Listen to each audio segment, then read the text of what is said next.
Bismillahirrahmanirrahim. Assalamualaikum warahmatullahi wabarakatuh. Mohon izin memperkenalkan diri, nama saya Dinda Anissa. Saya merupakan mahasiswa Universitas Islam Negeri Sunan Gunung Jati Bandung, kelas 2E, Sosiologi, Fakultas Ilmu Sosial dan Ilmu Politik. Di sini saya izin untuk memaparkan materi terkait pengantar ilmu administrasi publik untuk memenuhi salah satu tugas mata kuliah tersebut. Baik, pada kesempatan ini saya akan membahas materi pengantar ilmu administrasi publik terkait bab menganalisis isu-isu kontemporer reformasi administrasi.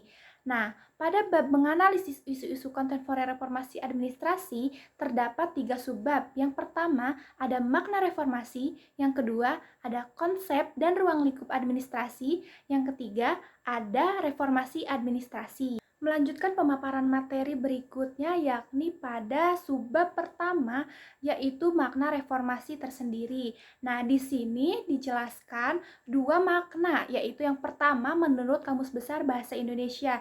Reformasi tersendiri itu seperti apa? Nah, menurut Kamus Besar Bahasa Indonesia, reformasi adalah perubahan secara drastis untuk perbaikan dalam bidang sosial, politik, ataupun agama dalam suatu masyarakat ataupun negara.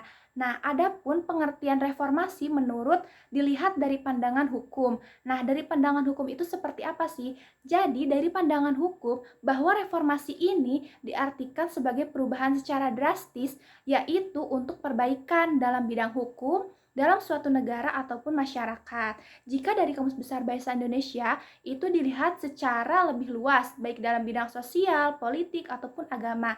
Nah, jika dari pandangan hukum itu dilihatnya dari segi hukum tersendiri. Nah, itulah pemaparan materi pada subbab pertama yaitu membahas tentang makna reformasi tersendiri.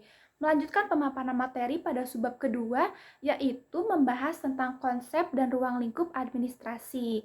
Nah, di sini konsep administrasi di sini dapat dibedakan menjadi 2 pengertian, yaitu administrasi dalam arti sempit dan administrasi dalam arti luas. Nah, konsep reformasi administrasi ini memiliki banyak sekali pengertian yang luas, sehingga tidak dapat didefinisikan dalam satu definisi tunggal. Nah, maka dari itu, kita akan membahas tentang konsep dan ruang lingkup administrasi dalam arti sempit dan dalam arti luas.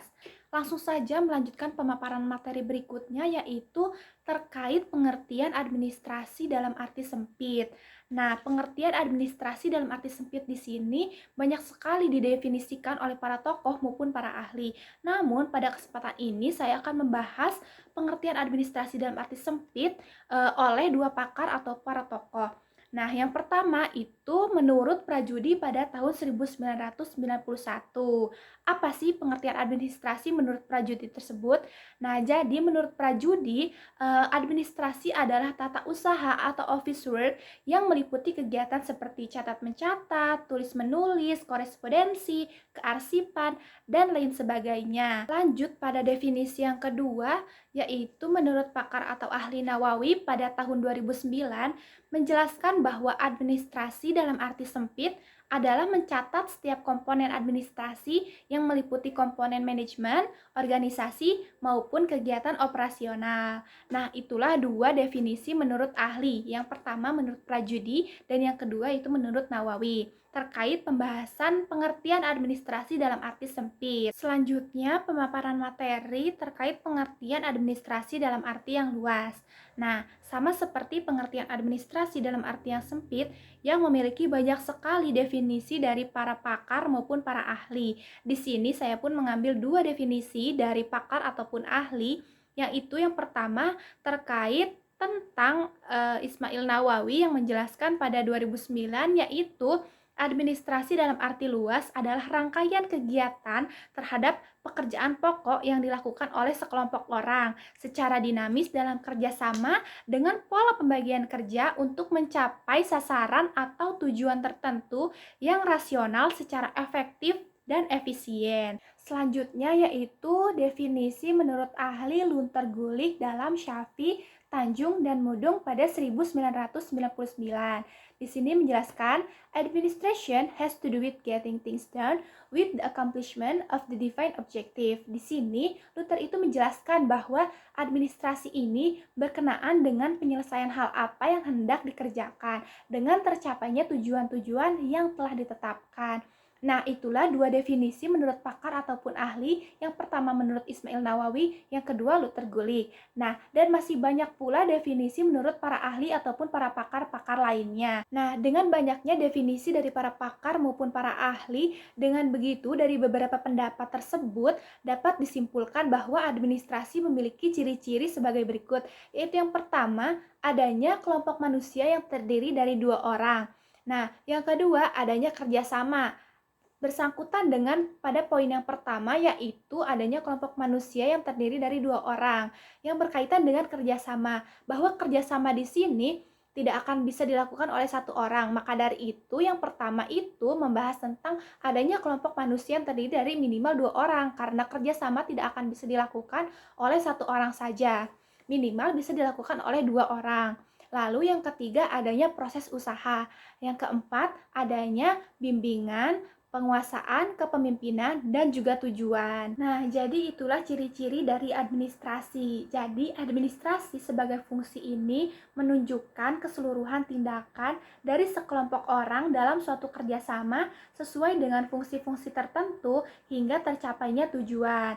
Jadi, fungsinya itu yaitu dari sekelompok orang-orang tersebut yang melakukan kerjasama sesuai dengan fungsi-fungsinya hingga bisa tercapai suatu tujuan. Nah, fungsi-fungsi tersebut ini saling berhubungan dengan fungsi lainnya yang merupakan sebagai suatu sistem. Nah, itulah pembahasan materi terkait konsep dan ruang lingkup administrasi. Melanjutkan pemaparan materi berikutnya, yaitu membahas tentang reformasi administrasi. Reformasi administrasi tersendiri itu seperti apa sih? Nah, sebelum membahas tentang reformasi administrasi tersendiri, di sini dijelaskan bahwa konsep reformasi administrasi itu memiliki pengertian yang sangat luas. Nah, sehingga tidak dapat didefinisikan dalam satu definisi tunggal. Nah, dari ragam pemikiran para ahli maupun para tokoh, reformasi administrasi ini memiliki berbagai karakteristik. Ada 3 karakteristik utama, yaitu yang pertama, reformasi administrasi terkait dengan upaya pembangun kemampuan administrasi. Yang kedua, lokus yang ditekankan yaitu administrasi pemerintah. Dan yang ketiga, tujuannya apa sih? Tujuannya adalah meningkatkan kemampuan administrasi pemerintah dalam pembangunan nasional dan kehidupan masyarakat yang lebih baik. Jadi, agar kehidupan masyarakat itu lebih baik ke depannya.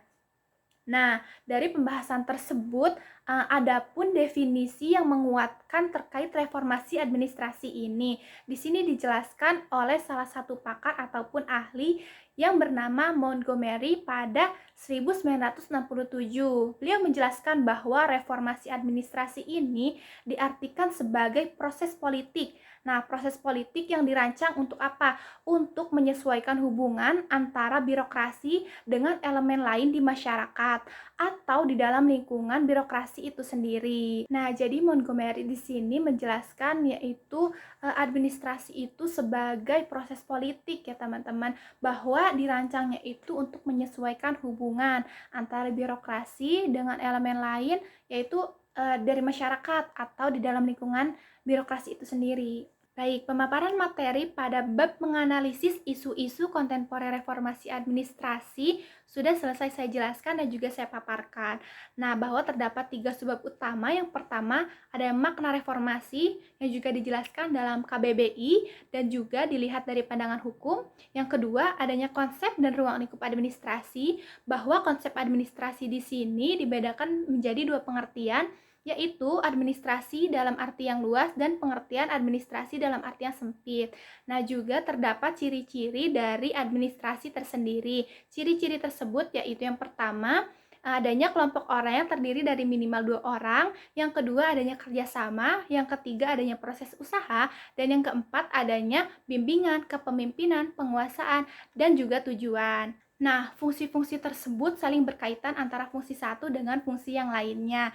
Di sini dijelaskan bahwa reformasi administrasi publik pun memiliki berbagai karakteristik. Namun, yang perlu kita highlight dari ketiga karakteristik utama reformasi administrasi, yaitu yang pertama, reformasi administrasi itu upaya untuk membangun kemampuan administrasi. Yang kedua, lokus yang ditekankan. Lokus yang ditekankan ini adalah administrasi pemerintah. Nah, yang ketiga yaitu untuk upaya meningkatkan kemampuan administrasi pemerintah tersebut untuk kemajuan masyarakat yang lebih baik ke depannya. Seperti itu. Juga dijelaskan oleh pakar Montgomery pada 1967 tentang reformasi administrasi. Nah, itulah pemaparan materi yang bisa saya sampaikan terkait bab menganalisis isu-isu kontemporer reformasi administrasi yang bisa saya sampaikan. Sekiranya terdapat kesalahan ataupun kekeliruan dalam pemaparan materi saya mohon maaf dan saya ucapkan terima kasih. Saya akhiri. Wassalamualaikum warahmatullahi wabarakatuh.